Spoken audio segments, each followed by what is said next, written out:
Drage paradnice, dragi paradniki, najprej hvala, ker ste me povabili in vsem skupaj želim en lep mavričen večer.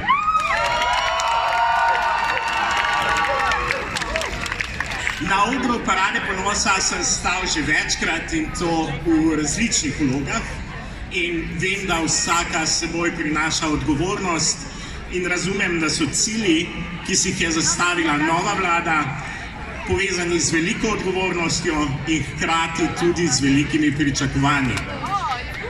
V tem neskončnem boju za človekove pravice za vse nekaj novega upanja vliva dejstvo, da si slovenski parlament skupaj z vlado še nikoli ni bil tako mavričen, kot je zdaj.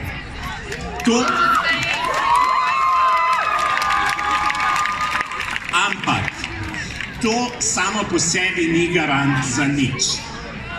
Mavričnost kot identitetni označevalec ne pomeni kaj dosti, če mavrica kot simbol za raznolikost in spoštovanje človekovih pravic za vse, še posebej za tiste na robovih naše družbe, ne postane aktivni del naše politike.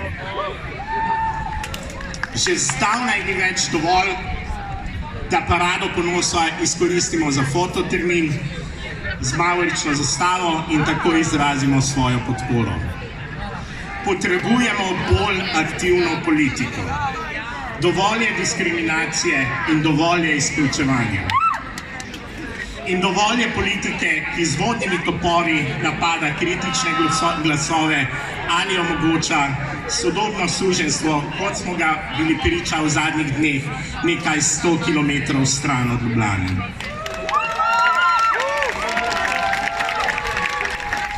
Čas je, da naše lepe besede in obljube o tem, da nihče ne sme biti spregledan, uresničimo.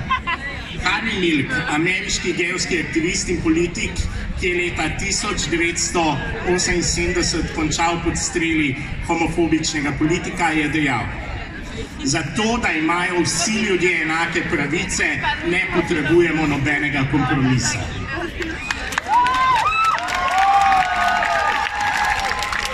Zato, da spoštujemo sočloveka, niso potrebna finančna sredstva. Zato, da ljudem damo svobodo, ni potreben politični dogovor. V Levici smo vedno sledili tem načelom in bomo še naprej. Naš slogan blaginja za vse, ne le za peščico, pomeni tudi človekove pravice za vse, ne le za peščico.